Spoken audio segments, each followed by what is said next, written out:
This conference will now be recorded.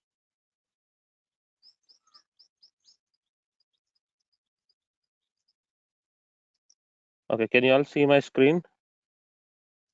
Yes, Okay. yes, All right. So the other day, if you recall, we were talking about the requirement engineering. So under requirement engineering, so we were discussing about various types of requirements, the business stakeholder solution requirements, and so on. Then we did discuss about the various activities that are performed under requirement engineering, like requirement elicitation, the requirement analysis, the requirement documentation anyway. So we will talk about the various types of documents and so on. And then we were talking about the requirement management and then requirement change management, etc. So those are the things that we were discussing. So before we start, I would like to ask you, like, if you have any questions with regards to the previous session.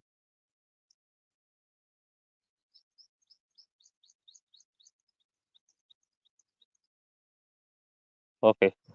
All right. So today we're going to, like, I'm going to first we'll go through the case study, and I would expect you to work on it. Then we will talk about the various documentation, what BA prepares, and we would be looking at the actual documents and what exactly goes as part of each of the documentation. What exactly goes as part of each of the documentation. So when we talk about the case study, so the screen that I'm sharing currently is about the case study. So can all of you see my screen? yes. Yes, we Uh, can. okay. All right. So let me read the case study and then I'll explain what you should be doing. So the finance industry within Australia is having to rapidly innovate using technology to improve efficiency and competitiveness. The client, a large organization with market capitalization of $4.7 billion, briefed Business Analysis Private Limited to integrate their financial systems. So the requirement is that they integrate their financial systems. The organization saw an opportunity to significantly improve their market share and also to improve the efficiencies across the organization. The organization saw an opportunity to improve their market share and also to improve efficiencies across the organization. So that's a thing. The challenges are mentioned in the second paragraph, so we need to be looking at the second paragraph carefully. So the client wanted to innovate the way they lend. So by looking at this statement, so we can understand that the client is a loan lending organization, maybe a bank, or probably mostly an NBFC, non-banking financial corporation, so which lends the loans. So and to improve the overall customer experience, so the client wanted to innovate the way they lend and to improve the overall customer experience. Probably make things easier in order to apply for a loan or maybe in order to do the repayment, etc. This means that the client had to connect three new systems to their existing core system. So in order to improve the customer experience, they wanted to connect three new systems to their existing core system. They wanted to connect three new systems to their existing core system. The core system was over a decade old and could not be replaced as part of the project. The core system. Can all of you please mute your mics? Click on mute. So the core system was over a decade old and could not be replaced as part of the project. So they don't want to replace the core system at all. So that means they wanted to go ahead with the existing core application. To that core application, they wanted to connect three new systems to improve the customer experience. The core system was connected to a number of internal systems which were disparate with little or no integration. This particular core system is connected to multiple other systems as part of the complete workflow. There can be like front end systems, there can be the ones which are like the loan processing systems or maybe the reporting systems, etc., are database. So this core system was connected to a number of internal systems which were disparate with little or no integration. This led to end-to-end customer business processes that did not flow, resulting in a poor customer experience. This led to end-to-end business processes that did not flow, resulting in a poor customer experience. Poor customer experience. Duplication of information existed across business functions. The duplication of data existed across these all functions. The business functions are nothing but the various business units. The duplication of data is being done, and customer information was manually keyed into several IT software systems, often resulting in incorrect customer data. This is very important statement. Customer information was manually keyed into several IT software systems, often resulting in incorrect customer data. This caused both inefficiency with the data collection and communication errors with the key customers. This caused both inefficiency with the data collection and communication errors with the key customers. So this is the case study is all about. So the second paragraph I'll quickly read once again, and then I'll explain you what you should be doing. So the client wanted to innovate the way they learn and to improve the overall customer experience. This means that the client had to connect 3 new systems to their existing core system. The core system was over a decade old and could not be replaced as part of the project. The core system was connected to a number of internal systems which were disparate with little or no integration. This led to end-to-end customer business processes that did not flow, resulting in poor customer experience. Duplication of information existed across business functions, and customer information was manually keyed into several IT software systems, resulting in incorrect customer data. This caused both inefficiency with the data collection and communication errors with the key customers. So this is the case study that's all about, where we are talking about a financial institution, which is a loan lending organization preferably, and they wanted to innovate the way they lend, and for that they wanted to have 3 new systems which should be connected to the core system. The core system itself is like a legacy system which is connected to a number of other systems, and there were issues with the existing system in terms of the data movement or process related issues. Now, as a BA, the task here is that if you're a BA for this particular case study and we are asked to like resolve the issues the company is facing at this point of time and also implement 3 new systems. So the first and foremost thing is the solutions approach is different. Anyway, the solution, in order for the solution to be implemented, first and foremost thing is we need to practically know how the systems are, how they are connected and so on. So that's a different story. But here with the case study what we have, so we can definitely ask questions to the business and stakeholders in order to understand the root cause of these issues, and probably if we have to suggest a solution, we can probably ask the questions in such a way that okay, can this be implemented, can we have a centralized system, something like that. Okay, so all that what I'm trying here is that you, by going through this particular case study, you should be able to come up with a set of questions which should be asked to the various stakeholders. So when I say stakeholders on day one and again after that, so we discussed about the stakeholders, the business owner, the customers of the business, are the end users of the actual system, and then you have the subject matter experts, and then IT team are the IT leads, the development leads, and the project managers. They're called as the stakeholders. We should be we should be asking the questions, and those questions should be segregated. Those questions should be segregated for each of these each of these group people. So whatever questions that you are asking to the business, you should not be asking the same questions to the end users of the system or the IT team or the project manager. It would be definitely different. So you can ask the business about their strategies, why they wanted to implement these three new systems like that. So just to give you a few questions, just an example. So since you have already have so many issues with existing, why do you want to implement three new systems? What is the functionality that the three new systems are going to support? This is one or two questions. Similarly, with regards to whatever the issues that are given. So when it comes to the challenges mentioned in the second paragraph, this is more technical challenges. So obviously, you can ask to like, for example, you are given access, you are given permission to talk to their technical team. You can ask, okay, and support team. Support team is the one like, for example, our internet is not working, our broadband is not working. What do? We call the customer support.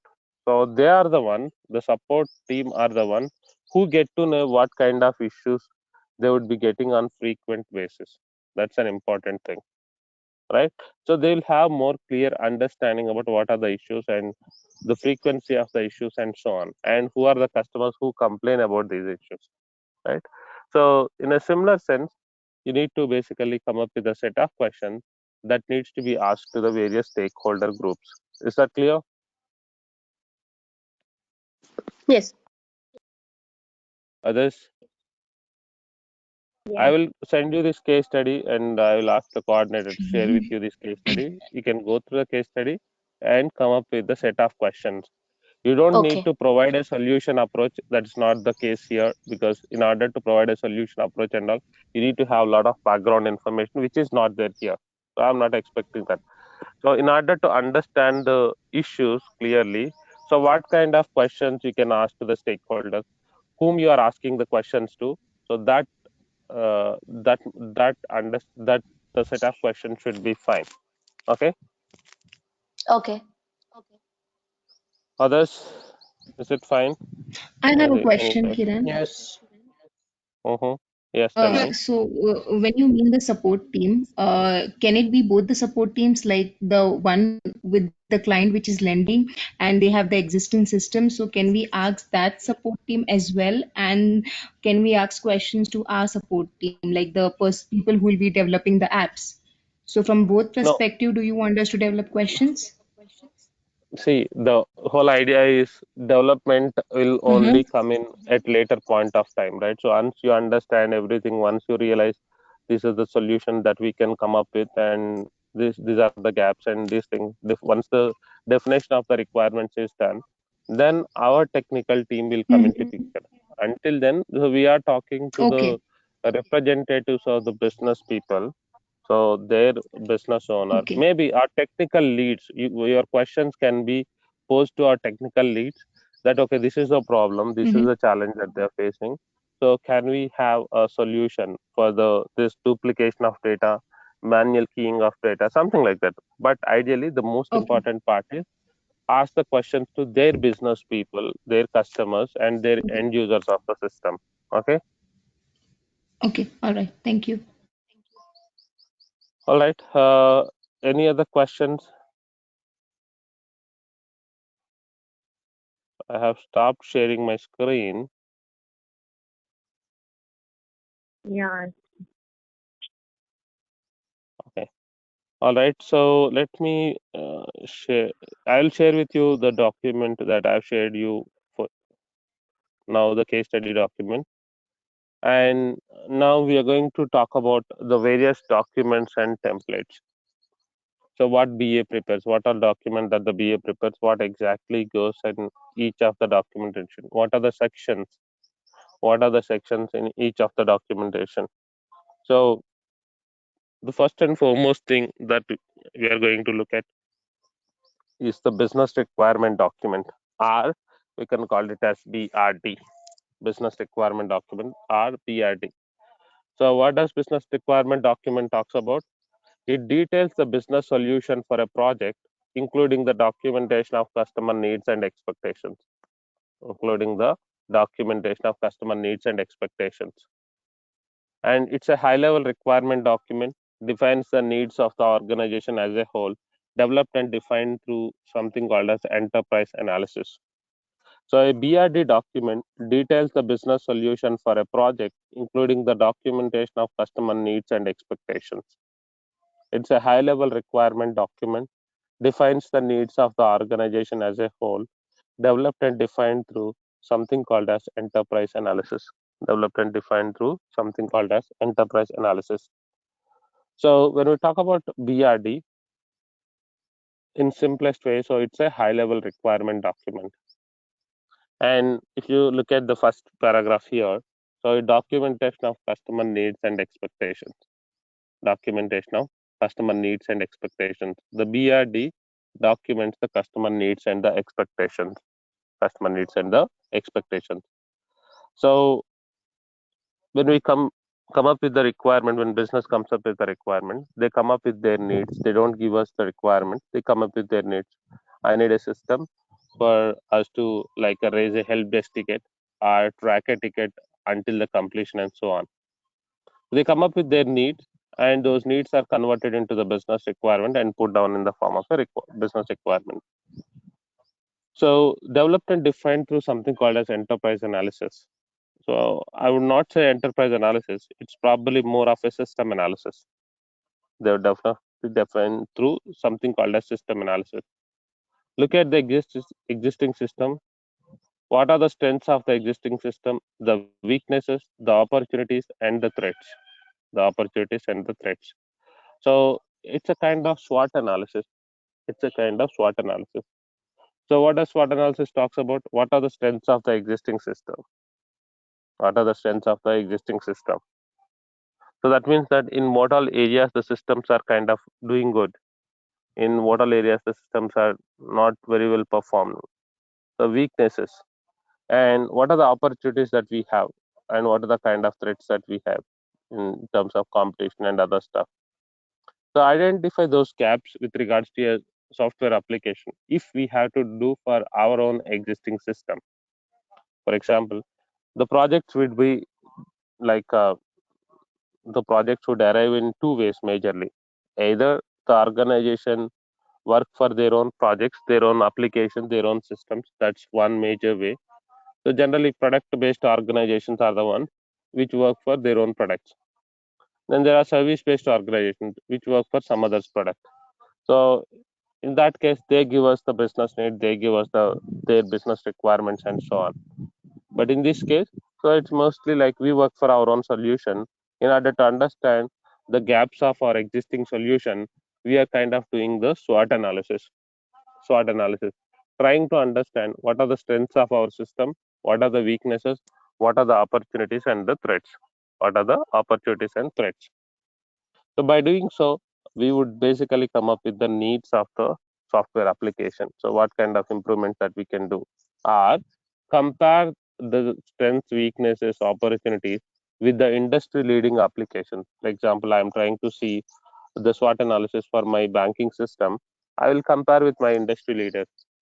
What are the things in which we are lagging in terms of performance, or in terms of maybe the look and feel, in terms of the GUI performance and all that. So based on that, the business needs would be defined. Sometimes the needs would come from the regulatory bodies. So we cannot say. The regulatory body says that okay, if you are a bank, you need to follow these guidelines. If you are a financial institution, you need to follow these guidelines. So in that case, you need to implement the systems in such a way that you follow all those rules and regulations. So at any way, so the business requirement document is a high level requirement document which defines the needs of the organization. So it is defined at a initially at a high level. High level information would be part of the BRD documentation. Now, when we talk about BRD, so how does a BRD document would look like? So what exactly goes under a BRD documentation? What exactly goes under a BRD documentation? I'll quickly share my screen. So this is a sample BRD document. It's not a sample document. In fact, it's an original document, the BRD documentation. Yes. So BRD document. So if you look at this particular documentation, you have the contents here where you have the document summary, which talks about the purpose and history of the documentation. The purpose and the history of the documentation. Then you have the project summary, and then opportunity definition, and then we have the scope. So under scope, you have in scope items as well as out of scope items. We have the assumed factors, assumptions, and then we have the constraints, which talks about the limitations. Then we have the requirements, and we have the requirements. Then additional set of requirements, open questions, impact analysis, discussion items, and the references. Discussion items and the references. Open questions, impact analysis, discussion items, and the references. So you can ask me a question like, so do we get these templates? So when we join as a BA, so do we get these templates from the organization, or do they provide us the template? Most probably, so the organization would be having these templates, and they would carry these templates. And if they don't have it, so we can prepare the one which you think are like sensible. You can prepare the one. You can prepare your own template and use it. Though they have the templates, that is for a standard thing. So if you want to do small modifications here and there, you should be able to do that. Flexibility will be there. Now, when we talk about each and every section, whatever is mentioned above under the contents, so the document summary, so which talks about the purpose and what stage of SDLC are we creating this documentation. So the purpose of this document is to detail all the business requirement for the project or the release. It is to detail all the business requirement for the project or the release. At what stage? This document is created during the initiation stage of the software development lifecycle and is updated throughout SDLC as the new requirements are determined. And is updated throughout SDLC as the new requirements are determined. This document is created during the initial stage of the development lifecycle. The initial stage of the development lifecycle, and updated as we get more requirements. Now coming to the history section of the document.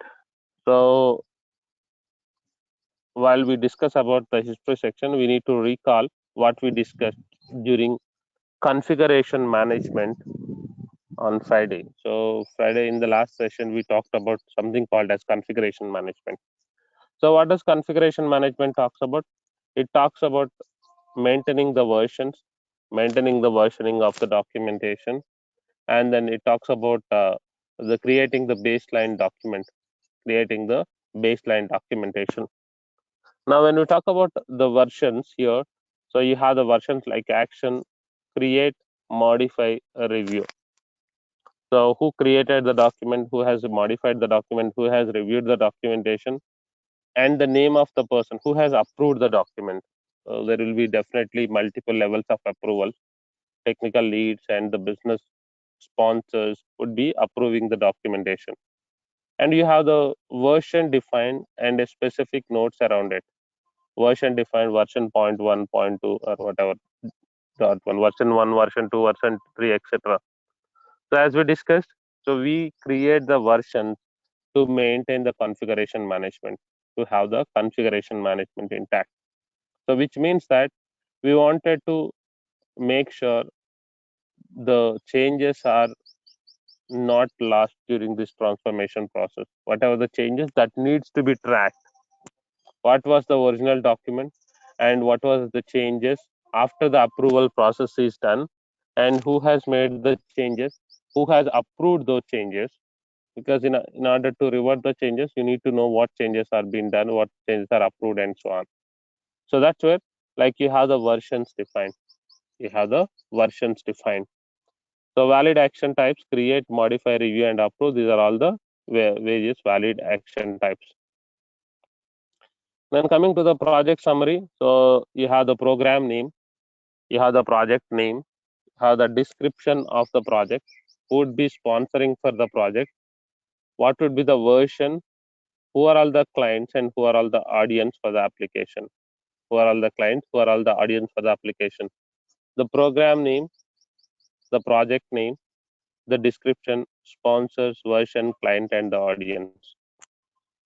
Now, if you look at here, so generally the organizations run the project under certain programs, reporting program or whatever. So what would be that program name? What is the name of the project? A simple description, probably little bit of like a paragraph of description about what this project is all about, and who would be sponsoring for the project. Is it client sponsored or organization sponsored or the business owner sponsored? So the sponsors for the project, and what would be the version. So this version and the document version both are different. Those are not the same. The above version is the document version, while the below one is not the document version, it's the system version. Which version of an existing system is being modified, or which version of an existing system is improved? So that's defined under the version. That is defined under the version. Reusable across 3.x. 3.x is a version, or 3.1, 3.2, 3.3 is are the versions of the product, the existing product. So this particular feature is implemented in 3.1 version or 3.2, whatever, 3.x versions, 3.x versions. That is the meaning of it here. So that means that when the systems are implemented, so the systems are like developed with different versions, right? 1.1, 1.2, 1.3 up to 1.9, then 2.1, 2.2, 2.3 up to 2.9. So which version of the software is being modified here? So that version is presented here under the version. So that is why this version and the document version both are not the same. And who are all the clients for this application? Who would be using this particular software application once it is implemented? And who are all the audience, the actual people, the end users of the system who would be using this system once it is implemented? The actual end users of the system who would be using this system once it is implemented, the back office and middle office people. So that way, if you talk about this particular section, gives you a brief background about what is the project summary and the description, who would be sponsoring for the project version and the client and the audience. Then we talk about the opportunity definition and the market drivers, so which talks about why we are going ahead with this project. What is the necessity for us to go ahead with this project? What is the opportunity? If you have to define the opportunity, what is the opportunity for us to implement this project? So obviously, like every project, the organization tries to project it as opportunity for improvement. Though there are issues with the existing system and so on, they try to project it as the opportunity for improvement. So here, like there is some description that is presented, so it is more of a reporting project and so on because of various crises and so on. So that opportunity definition would tell us why we are implementing this project. Then we talk about the scope of the project, an important section which talks about in scope items as well as out of scope items. So once we have some clarity around the requirement, so we get to know what are the items which are we analyze, and we get to know what are the requirements that we would be implemented as part of this project at this point of time. Then we get to know what are the requirements that can be implemented at later point of time or not implemented at all. So that's where we define our in scope items as well as out of scope items. In scope items as well as the out of scope items. Now, if you have the things like requirement ID, the category of the requirement, and then you have the requirement definition, and you have the requirement definition. So when you talk about the requirement ID, you have RR1, RR2, RR3, RR4, and so on. And coming to the requirement categories, you have the reporting, data related requirement, etc. And then you have the requirement definition, the definition of the requirement, simple description of the requirement, simple description of the requirements, requirement ID, category, and the requirement definition. Here we are not defining anything, just that what are the requirements which are within the scope of the project development activity. And please do remember that every requirement need to be represented with a unique identifier. At any point of time, if we reference that requirement, we should be able to like find out what requirement is it, and we should be able to find out what is a business requirement it is aligned with. For that reason, to maintain the traceability, we need to have the connectivity between the requirements at the various stages, RR1, RR2, RR3, etc. Is that clear?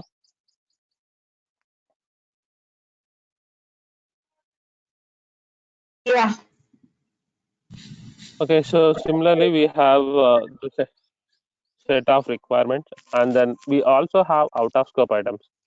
As part of this particular implementation, what are the requirements which we can say that these are out of scope, right? So that is again, like you can ask me like how do we get these things? So obviously, like through the discussions we decide. So what are things that we would like to implement at this time? What are things that we don't want to implement at this time? What are things that we don't want to implement at this time? So those things basically like they would go under the out of scope items. They would go under the out of scope items. Then we have the assumptions.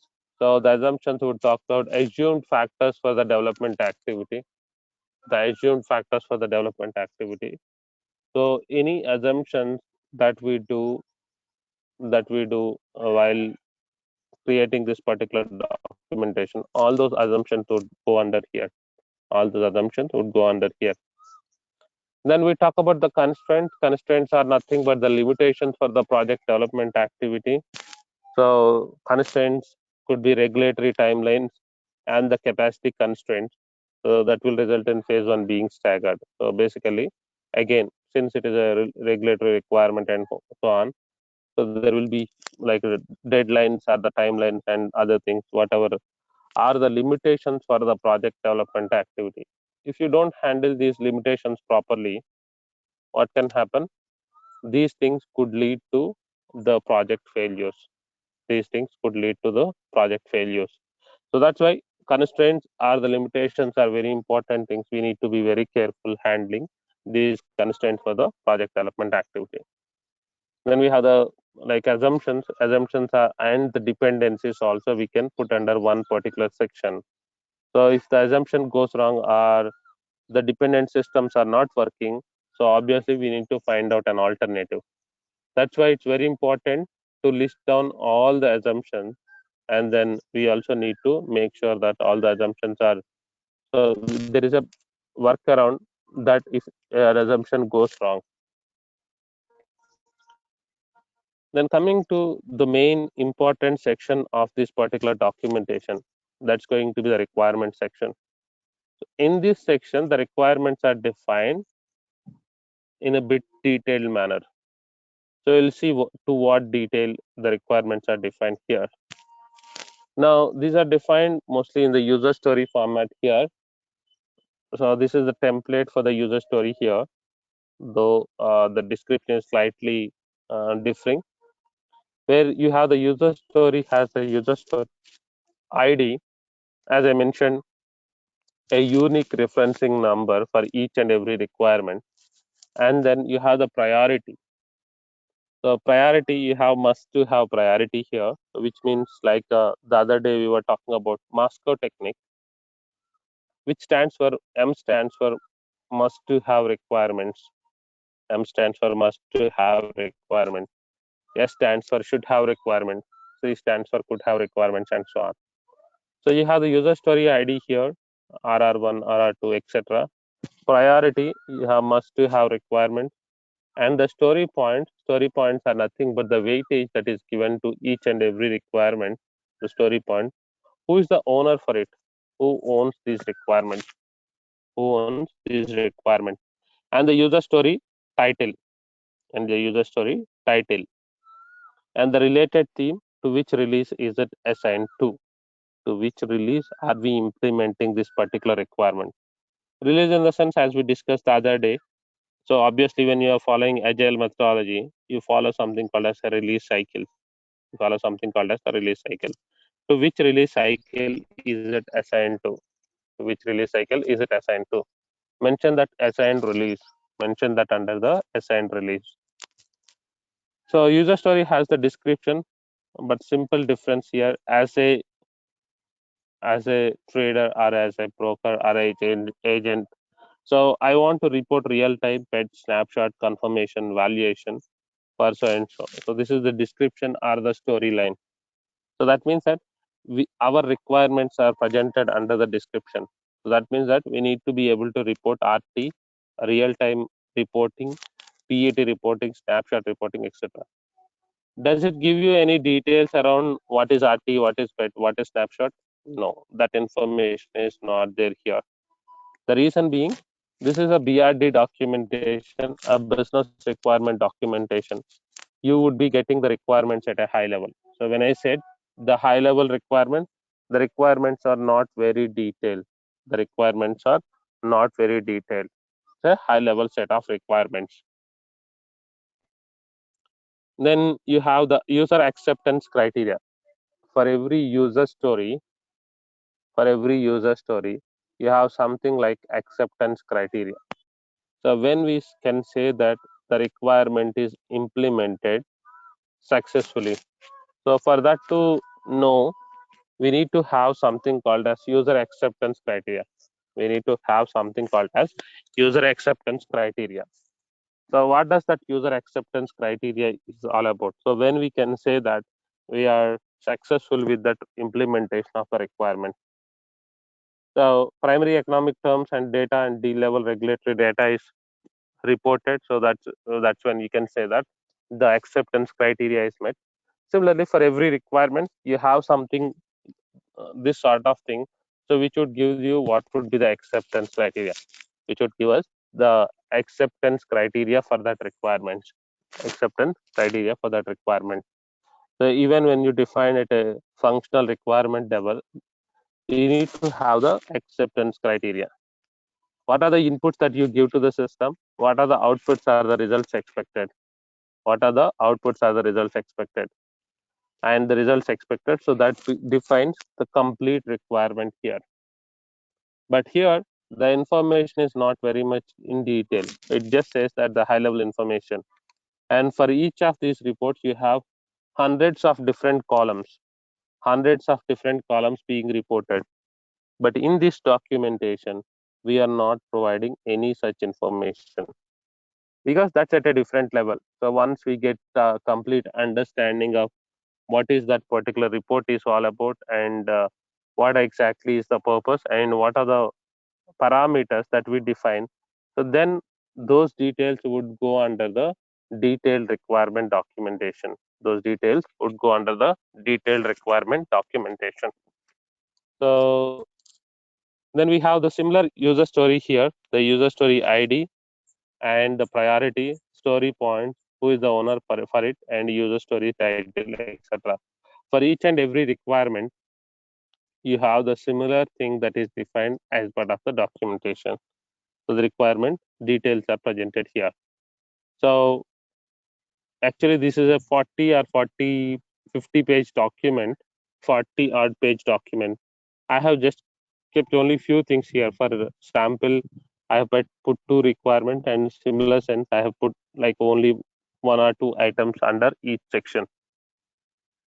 So coming to the additional requirement, so on top of the ones that are presented above, so if you want to cover any additional set of requirements, for example, I want to sell my product or software application for a client who is running their business in a different region.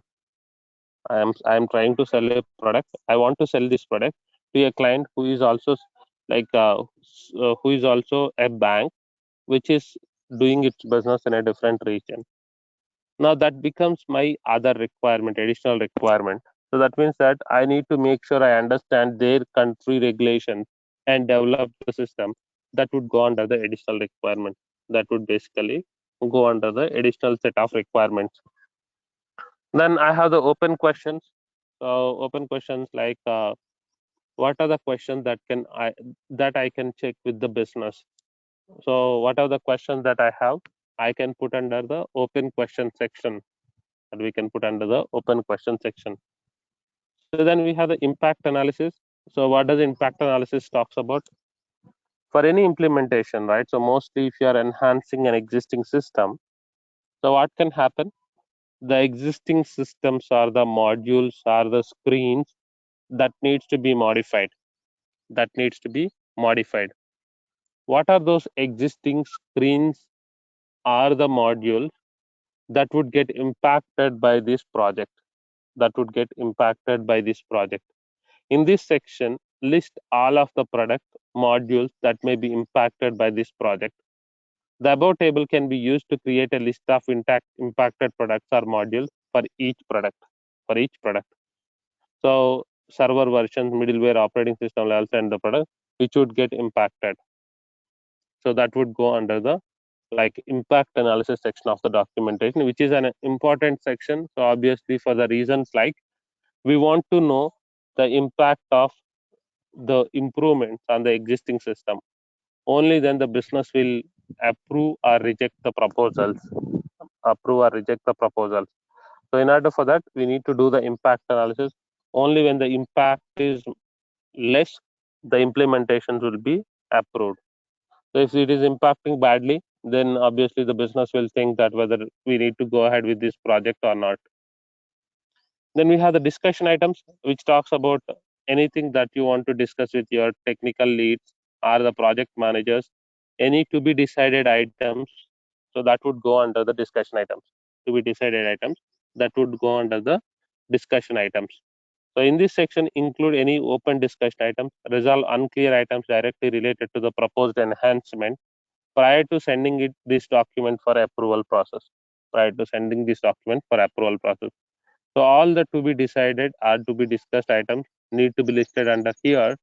In the next discussion, so we would be discussing the same with the business team. I would be discussing the same with the business team. And once the approvals are done, we correct this documentation and send it to the business for the approval process. Send it to the business for the approval process. Then we have the references section, which talks about what are all the different documents, templates, websites that we have referred while creating this documentation. What is our what is the input documentation for us? So that means that in order to create this project document, what are our inputs? What are our inputs? So where do we get that inputs from? Where do we get these inputs from? So that is defined under the references section of the documentation. So that anyone who would like to know in detail about the things, they can go to that reference documentation or reference documentation or reference website and get that information So that is the whole idea of it. Then we talk about the glossary, which defines the terminology of the documentation, So whatever the terms, the technical terms that we use as part of the documentation, so that would go under the glossary section of the documentation. That would go under the glossary section of the documentation. So the terminology, that's very important thing, so that anyone who is reading through the documentation, they should have the understanding of all the terms that are part of this particular requirement documentation. So that's in detail about the BRD documentation. Any questions here?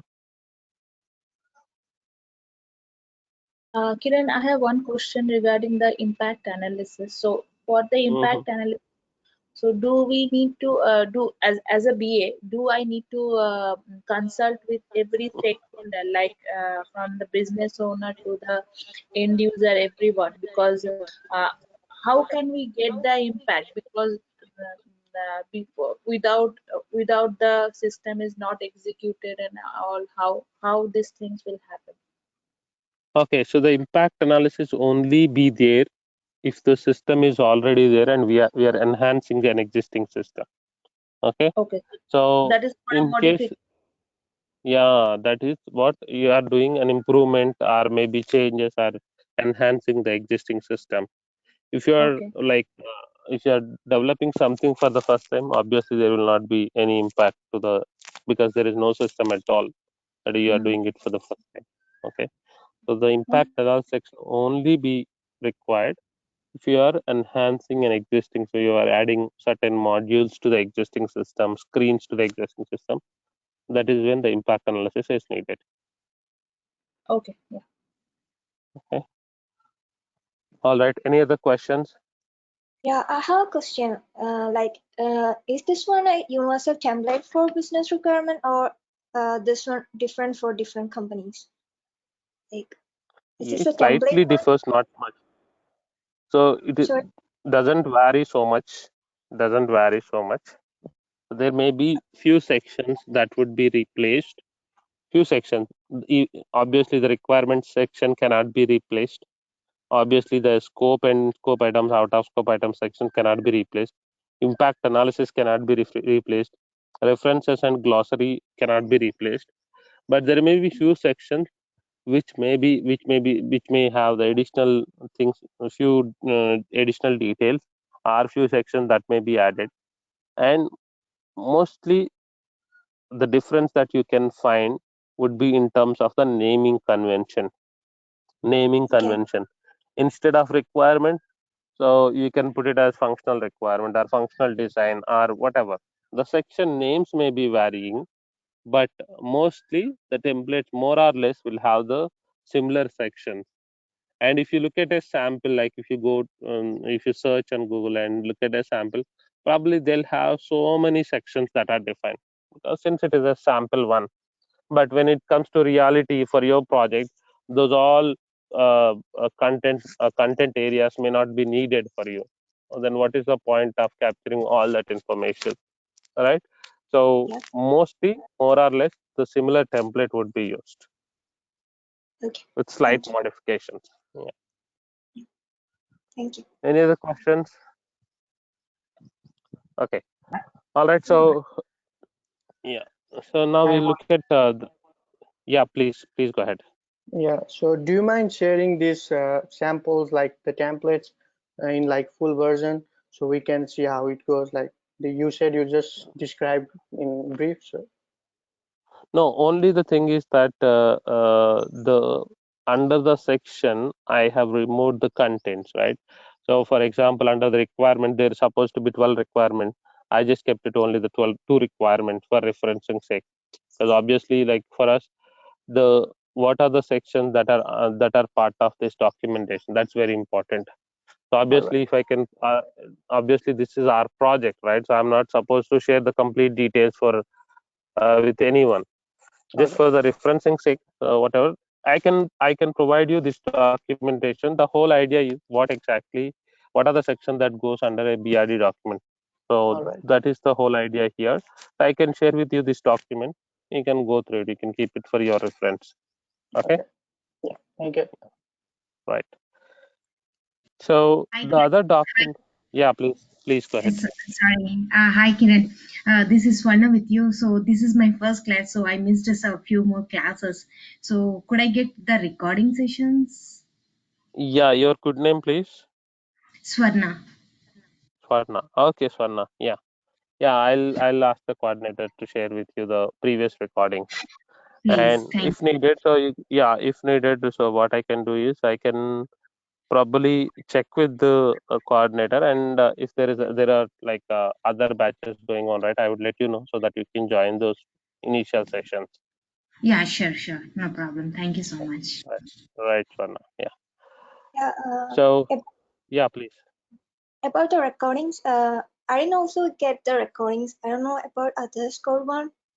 I didn't get Can you get. please talk to Shravan once regarding the recording, I'm really please? sorry, but I don't know who is Shravan is Okay. actually. All right. Whom you are coordinating with for this training? Whom you are coordinating with? That's Manjuwani. Okay. Yeah. So just get in touch base with her and ask her that, okay, I need the recordings for my previous sessions. At least like we have 6 sessions or over. So then they'll be able to provide you the recording. All of them should be having the recording. Okay. Okay. Yeah. Thank Yeah. So coming to functional spec, so it's a formal document that details all the features and specifications of a certain software product. So a functional spec is a more detailed one. Detailed one in terms of what? Detailed one in terms of requirements. So the high level information is not going to be sufficient for the developers or the design team to build the application. So what do we need to do? We need to participate in multiple discussions, talk to the stakeholders, trying to understand. So how exactly, what exactly that we need to implement. So by doing so, we will come up with a functional specification document. So what does a functional specification document would consist of? A formal document that details all the features and specifications of a certain software product. A formal document that details all the specifications of a certain software product. Define the functionalities performed by the proposed solution. The functionalities proposed by the proposed solution. Assumptions and constraints, the limitations.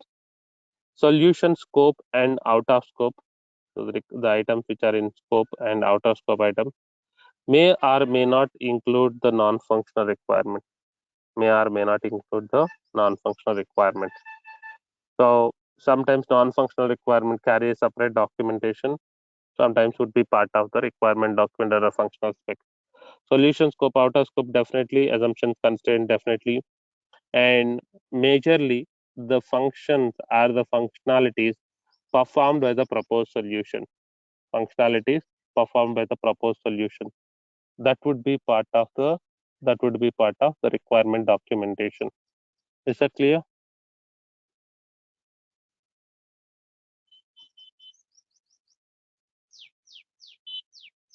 Yes. Okay. All right. So tomorrow we're going to discuss in detail about this particular documentation, functional spec documentation in detail about this one in the next session. Okay. So we'll go through the document and we'll see what are the sections as part of this documentation. All right. With this, I'm going to stop here for today. Any questions before I wind up the session? Yeah, Kiran, I have one question regarding the case study you just asked us to Mm-hmm. do that. Mm-hmm. So, how can we get that case study? So, shall I ask Yeah, my? I will. Yeah, so I will send it to the coordinators. You can probably check with them and they will share it with you. Okay, okay. Okay. All right. All right. Thank you so Thank much. you. Thanks. Yeah.